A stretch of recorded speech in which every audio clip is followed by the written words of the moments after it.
কোন ব্যক্তি যদি শরিয়া আইন চায় না বলে, সাথে সাথে ওই ব্যক্তিটা মুসলমানিত্ব থেকে সে খারিজ হয়ে যায়। এখন আপনি বলতে পারেন যে মামুন ভাই আপনি বললেই কি হলো নাকি? আমি বললে হলো বা না হলো এটা বিষয় না।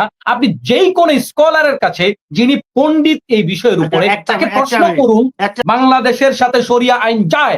আপনি যখনই বলবেন শরিয়া আইন যায় না, আপনি বুঝিয়ে দিলেন শরিয়া আইন অচল। শরিয়া আইন অচল মনে করলে ওই ব্যক্তি মুসলমান থাকে না, থাকে না, থাকে না। আপনি রেকর্ড করেন, পৃথিবীর যেই কোন স্কলার থেকে আপনি এটা নেন। আপনি যেটা যার কাছে মেডিকেলের বিষয় তো ডাক্তার থেকে নেবেন নাকি? আপনি ইঞ্জিনিয়ারিং বিষয় তো ইঞ্জিনিয়ার থেকে নেবেন, শরীয়তের বিষয় তো শরীয়তের স্কলার থেকে নেবেন। বিএনপির সম্মানিত মহাসচিব মির্জা ফখরুল ইসলাম আলমগীর তিনি যেটা বলেছেন, শরিয়া আইন বাংলাদেশের মানুষের সাথে যায় না। জামাত ইসলামী যে শরিয়া আইন চায়, সেই শরিয়া আইন বাংলাদেশের মানুষের সাথে যায় না। আসলে তিনারা কথা যে কখন কোনটা বলেন তার কোনো ঠিক ঠিকানা নাই। কিছুক্ষণ আগেই নুরুজ্জামান ভাই কতক্ষণ বললেন ব্যক্তিগত, আবার কতক্ষণ বললেন উনি দলের মানে দলের মহাসচিব। তাহলে কোনটা সঠিক? দলের মহাসচিব যে বলেছেন এটা সঠিক না ব্যক্তিগত মতামত? ব্যক্তিগত মতামত বলে এই কথা থেকে পার পাওয়ার চেষ্টা করেছেন, আবার কতক্ষণ পরেই তিনি বলেছেন তিনার এটা দলীয় বিষয়। অথচ তিনি দলের এই চেয়ারে বসে নির্বাচনের আগে বলেছেন বিএনপি শরিয়া আইন বিশ্বাস করে না। উনি কিন্তু একেবারে এটা দখল নিয়ে বলেছেন, দায়িত্ব নিয়ে বলেছেন। বিএনপি শরিয়া আইন বিশ্বাস করে না। কিছু বিষয় ইমানের বিষয়, এগুলা দলীয় বিষয় নয়। আমি স্পেসিফিকলি নুরুজ্জামান ভাইকে মন দিয়ে আমার কথাগুলা শোনার জন্য বলবো। কারণ এখানে যে আমরা কথা বলি, এই কথাগুলা হয় দেশের জন্য বলি, না হয় ইমানের তাগিদে বলি। দুইটার বাহিরে অন্য কোনো জায়গা থেকে কথা বলি না। নুরুজ্জামান ভাই অতীতেও অনেক অগণিত টকশোতে নুরুজ্জামান ভাইয়ের সাথে কথা হয়েছে। সেই ভালোবাসার জায়গা থেকে নুরুজ্জামান ভাইকে আমি বলবো, নুরুজ্জামান ভাই চায় কি চায় না এটার প্রশ্নের জবাব দিতে পারেননি। নুরুজ্জামান ভাই, আমি শরীয়তের জায়গা থেকে আমি আপনার সাথে কথা বলতে চাই। প্রিয় ভাই, আপনি এই জায়গাটা যে পরিষ্কার করতে পারলেন না, আপনার দল কিন্তু আপনার কবরে যাবে না। কোন ব্যক্তি যদি শরিয়া আইন চায় না বলে, সাথে সাথে ওই ব্যক্তিটা মুসলমানিত্ব থেকে সে খারিজ হয়ে যায়। এখন আপনি বলতে পারেন যে মামুন ভাই আপনি বললেই কি হলো নাকি? আমি বললে হলো বা না হলো এটা বিষয় না। আপনি যেই কোন স্কলারের কাছে যিনি পণ্ডিত এই বিষয়ের উপরে তাকে প্রশ্ন করুন। একটা minute, sorry sorry, just one second. আপনি ওকে, বলছেন ওকে। কেউ যখন বলবে যে শরিয়া আইন চায় না, এটা বলার সাথে সাথে সে ইসলাম থেকে খারিজ হয়ে গেল, তাহলে ডক্টর শফিকুর রহমান সাহেব যখন নির্বাচন আগে বললেন না আমরা শরিয়া আইন চাই না, আপনি কি জি, বলছিলেন ওই আমি সময় যে আপনি জি, কাফির জি, হয়ে জি। গেছেন? ওকে, ওকে, আমি না জবাব ওই দিচ্ছি। সময় নীরব ওটার ছিলেন? জবাব দিচ্ছি। ওটার জবাব দিচ্ছি আমি। আমি ওটার জবাব দিচ্ছি। জি, ধন্যবাদ। এখন আমাকে আমার কথা শেষ করতে দেন। এখন কোন ব্যক্তি যদি এই কথা বলে তখন তার জন্য মাসআলা এটা। এটা স্থায়ী। এটা আমি কখনো আগামী তকশোতে এটা পরিবর্তন করার কোন সুযোগ নাই। এটা শরীয়তের উসুল। এখন ব্যাপার হলো ভাই, বাংলাদেশের কয়জন মানুষ আপনি যে ভাষায় বললেন, আমি জানি না টিটকারি করে বলেছেন নাকি শ্রদ্ধা থেকে বলেছেন যে তালেবানি শাসন। এটা আপনি কোন জায়গা থেকে বলেছেন আমি জানি না। যদি শরীয়তের শাসন হিসেবে শ্রদ্ধার জায়গা থেকে বলেন তালেবানি শাসনকে, ওয়েলকাম। আর যদি টিটকারি করে বলেন তাহলে এটাও কিন্তু ঈমান ভঙ্গের কারণ। এখন আপনি বলবেন মামুন ভাই আজকে আপনি কাম কি শুরু করছেন? সব কথা আপনি ঈমান ভঙ্গের কারণ নিয়ে আসেন। ভাই ঈমান এমন কোন বিষয় না যেটা গায়ের জোরে ধরে রাখা যায়, যে আইডি কার্ডে লেখা আছে মুসলমান এটা কোনোদিন মুছবে না। এটা এরকম কোন বিষয় না। এটা আধ্যাত্মিক একটা বিষয়, যে ব্যাপারটা আপনি এক কথার মাধ্যমে তালাকের মতো হয় থাকবে না হয় চলে যাবে। আপনার বিশাল সহায় সম্পত্তি বউয়ের নামে দেয়া আছে, তার গর্ভে আপনার ৫ জন সন্তান জন্মগ্রহণ করেছে, তার সাথে আপনার ৫০ বছরের সংসার, আপনি ৩ বার বলে দেন কাম কিন্তু শেষ। সবকিছুই আছে কিন্তু বউ নাই। শরীয়তের বিষয়গুলো, ঈমানের বিষয়গুলো এরকম সেনসিটিভ। এখন আসেন, লক্ষ লক্ষ পয়গাম্বর সবার বক্তব্য ছিল শরিয়া আইন চাই, শরিয়া আইন চাই, শরিয়া আইন চাই। কিন্তু এর মধ্যে ২-৪ জন পয়গাম্বর শরিয়া আইন কায়েম করেছেন, বাকিরা করেননি। তো তারা কি করেছেন?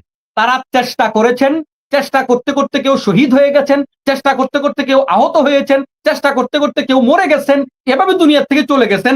চেষ্টার সফলতা এবং পূর্ণতা তারা দেখে যেতে পারেনি, কিন্তু চেষ্টার কোনো কমতি না থাকার কারণে এই সমস্ত লোকগুলো আল্লাহ পাকের জান্নাতের বাসিন্দা এবং তারা ঈমানদার। ওই নবীও যদি বলতো আমি শরিয়া আইন চাই না, তাহলে ওই নবী কি হয়ে যেত? ওই নবী হয়ে যেত হলো কাফের সাথে সাথে। এখন ব্যাপার হলো, যদিও নবীরা এটা বলবেন না, আমি এক্সাম্পলের জন্য কথাটা বলেছি। ঠিক তেমনি ভাবে আপনি এতবার জিজ্ঞেস করার পরে ভাই দল এত প্রিয়, আপনি বলেন না চাই। আমরা বাংলাদেশের সব মুসলমান চাই। এটা বাংলাদেশের জন্য যায় কি যায় না, আপনাকে মুসলমান হলে বলতেই হবে যায়। কিন্তু আমি প্রতিষ্ঠা করতে পারি নাই, মরে গেছি, আল্লাহ আমাকে মাফ করে দিবে। কিন্তু আপনার এটা ক্লিয়ার হতে হবে আপনার মেধায়, আপনার ব্রেইনে, বাংলাদেশের সাথে শরিয়া আইন যায়। আপনি যখনই বলবেন শরিয়া আইন যায় না, আপনি বুঝিয়ে দিলেন শরিয়া আইন অচল।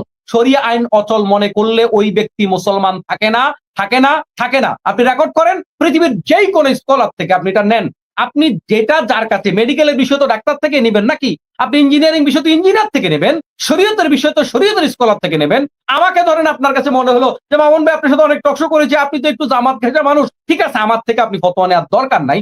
আপনি যেই কোনো একেবারে কাবা শরীফের যারা ইমাম আছে আপনি অনলাইনে তাদের সাথে কানেক্টেড হয়ে আপনি মেইল করে সেখান থেকে ফতোয়া নেন যে কোনো ব্যক্তি শরিয়া আইন চায় না, কিংবা এই যুগে শরিয়া আইন চলে না, যায় না, কিংবা বাংলাদেশের সাথে শরিয়া আইন যায় না। আমি 3টা বাক্য বলেছি।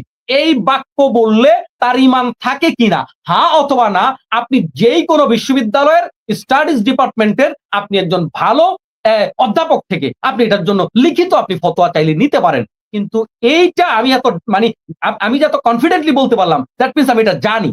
কিন্তু আপনাকে আমি 3বার 4বার প্রশ্ন করার পরেও দলের স্বার্থে বলতে পারলেন না দল ছোট হয়ে যায় কিনা, দল আটকে গেল কিনা। ভাই আমরা সবসময় কিন্তু দল মাথায় নিয়ে কথা বলি না। শরীয়তের ব্যাপারগুলো যখন আসে আমরা তখন কবরের চিন্তা করি কথা বলি। আমরা এখানে 4জন ভাই আছি, 4জন মায়ের 4জন সন্তান, 4 রকম চিন্তা, আমাদের আমলও 4 রকমের হইতে পারে, এত সমস্যার কিছু নাই। কিন্তু দিন শেষে আমরা 4জন কিন্তু মুমিন। আপনার বিএনপি বলল মদিনার কথা,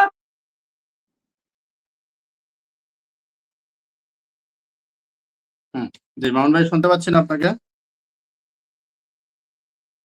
এরপর সেটা শফিক সাহেব কি বলেছে, ডাক্তার শফিককে এই গ্রহণযোগ্যতাটা এবছর তুঙ্গে ছিল। তখন ভারত, আমেরিকা, আওয়ামী লীগ, বামপন্থীরা এরা এটার জন্য বসেছিল। যখন জামাত ইসলাম ক্ষমতায় যাবে যাবে একটা ভাব তৈরি হয়েছে দেশবাসীর কাছে, মানুষ এটা বলা বলি শুরু করছে এবং মানুষ ট্রেনে বাড়ি যায় যাওয়ার সময় বলে যায় জামাত ইসলামের কথা। তখন বিএনপি কিংবা ভিন্ন গণনা যারা আছে তারা চিন্তা করছে এই যে বিভিন্ন ইস্যু তৈরি করে কিন্তু মানুষকে ডিমোরালাইজ করা যায় কখনো কখনো, কারণ ভাইরালের দেশ তো, একটা কথা ভাইরাল হয়ে গেলে কিন্তু আপনি অনেক জনপ্রিয় দল তলানিতে চলে যাবে। যে কারণে এমন কিছু ইস্যু বের করা। জামাত ইসলাম এবার ক্ষমতায় গেলেই, যেমন কোন নারীকে নিয়ে কোথায় জামাত ইসলামের আমির কি বলেছে, এইটাকে নিয়ে উল্টা পাল্টা কথাবার্তা বলে কনভার্ট করে এটা বোঝানোর চেষ্টা করা হয়েছে যে জামাত কিন্তু নারী বিদ্বেষী, এটা বোঝাবার চেষ্টা করা হয়েছে। ঠিক এরকম ইস্যু যখন বিএনপি খুঁজতেছিল তখন বারবার প্রশ্ন করা হয়েছে আপনারা শরিয়া আইন কার্যকর করবেন কিনা এবছরই ক্ষমতায় গেলে। তখন ডাক্তার তাহের সাহেব বলেছেন, ডাক্তার শফিক সাহেব বলেছেন না আমরা এবছর ক্ষমতায় গেলে আমরা প্রচলিত আইনি বিচার করব, শরিয়া আইন চাই না।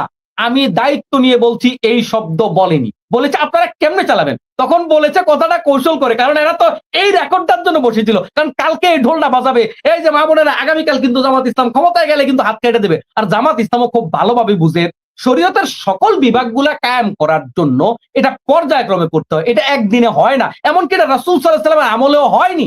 রাসূল সাল্লাল্লাহু আলাইহি ওয়াসাল্লামের আমলে মদিনায় যে আমলগুলা প্রতিষ্ঠিত হয়েছে সেটা মক্কায় ছিল না। এরপরে ইসলাম বিজয়ের পরে, মানে দশম হিজরীর একবার ইসলাম বিজয়ের পরে যে ব্যাপারগুলো সামাজিকভাবে প্রতিষ্ঠা করতে পেরেছে সেটা বিজয়ের আগে সেভাবে হয়ে ওঠেনি। তাহলে জামাত ইসলামী ব্যক্তি পর্যায়ে যখন কর্মী গঠন করে তাদের সংবিধান, তাদের কর্মপদ্ধতি এগুলো তো আর মুছে দেওয়া যাবে না। জামাত আজীবন আন্দোলন করতেইছে শরিয়ার আইন কায়েম করবার জন্য, কিন্তু সেখানে প্রশ্ন করা হয়েছে এবার ক্ষমতায় গেলে করবেন কিনা। জামাত জানে যে এবার ক্ষমতায় গেলে আমি নামাজ কায়েম করে ফেলা 1 বছরেই, এরপরে 1 বছরে সকল বিধান কায়েম করে ফেলা এটা পারবো না, কারণ এটার জন্য তারা বসেছিল যে এটা দিয়ে জামাতকে ঘায়েল করব, যে আপনারা সাবধান জামাত কিন্তু তালেবানি শাসন কায়েম করবে। যেমন দেখেন আমরা কিন্তু এতক্ষণ ইসলামী শাসন শরিয়া আইন এটা নিয়ে কথা বলছি, নুরুজ্জামান ভাই কিন্তু এটাকে তালেবানি শাসন বলতে, এটার ভাষাটা কিন্তু ভিন্ন। এটা কিন্তু তালেবানি শাসন বাংলাদেশে সাধারণত কোন ইসলামপন্থীরা তালেবানি শাসন বলে না, ইসলামপন্থীরা সবসময় শরিয়ার শাসন বলে, ইসলামী আইন বলে, এভাবে এটাকে মেনশন করার চেষ্টা করে। কিন্তু যারা যে সমস্ত লোকেরা ইসলামী আইনকে কটাক্ষ করে এবং এটাকে অপছন্দ করে তারা কিন্তু এটাকে তালেবানি শাসন বলে মেনশন করে। এটা কিন্তু আমাদের সমাজে প্রতিষ্ঠিত। আমি এটা বিশ্বাস করতে চাই না যে নুরুজ্জামান ভাই এভাবে বলেছেন, কিন্তু এটা বামপন্থীরা যারা পছন্দ করে না তারা কিন্তু ইসলামী শাসনকে এভাবে কটাক্ষ করে এই জাতীয় শাসন বলার চেষ্টা করে।